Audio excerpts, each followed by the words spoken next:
How's it going? How's it going, guys? It's about 7:15 in the morning, Central Time. Just want to really talk to you guys again in regards to using AI to create opportunities. Um, I know you guys in the cargo van industry, in the box truck, want to know how to get loads.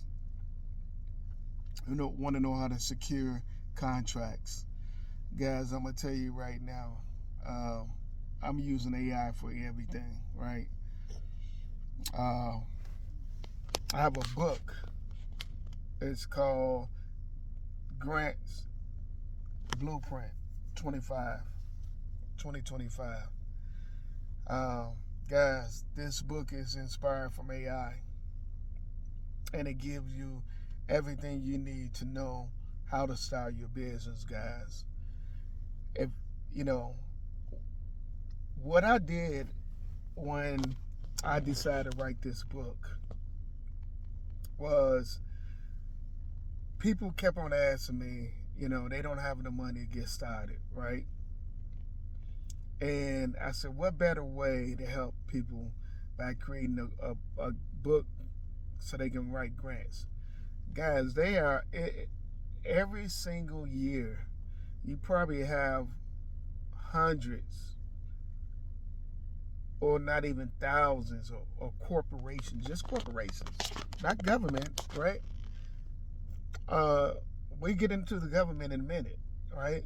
Because the government they're the largest contractor in the world, where you can bid on contracts in courier business, guys, in postal.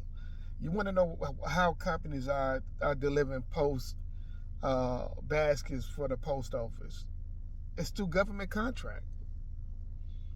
You want to know how people are getting these these companies are getting these medicals and specimen contracts. It's through the government,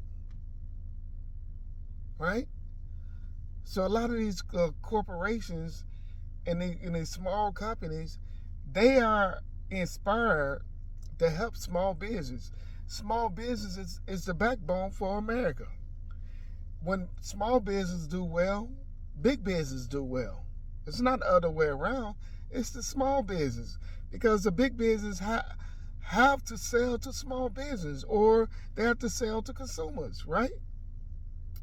That's how they make their money. Big business, they manufacture the products, right? And in turn, they sell it to the retailers or the wholesalers. Guys, I'm giving you this information, to tell you that AI is a major player. I'm telling you, you have to use AI to help you write your non-for-profit. It can help you with so many other things, guys. It can help you secure contracts. But what I will tell you is, you still have to know the ins and outs, right? And that's where my book come in at, guys. Go get the book today. It's on Amazon, www.cargovanbusiness.com. More importantly, if you're still interested in getting in the cargo van business, go get how to start a cargo van and box truck business. Guys, www.cargovanbusiness.com. I had a late night last night, guys. That's why I'm closing my eyes. I'm barely woke. Sleeping on. I only have maybe about 4 or 5 hours of sleep, but that's okay. I just wanted to make sure, guys, I give you this information early in the morning. Do not sleep on the power of technology. Go get these books, guys. You will thank me later. It's fourth quarter. We in October. You have companies have to spend money. They have to donate money in order to get things off their books. So how do they do it? They do it in grants. They do it in donations. Guys, right now, if you're looking to start a non-for-profit, go get the grant book. It can help you. If you're looking to start a startup business, go get the grant book. It can help you. www.cargovanbusiness.com. Take care.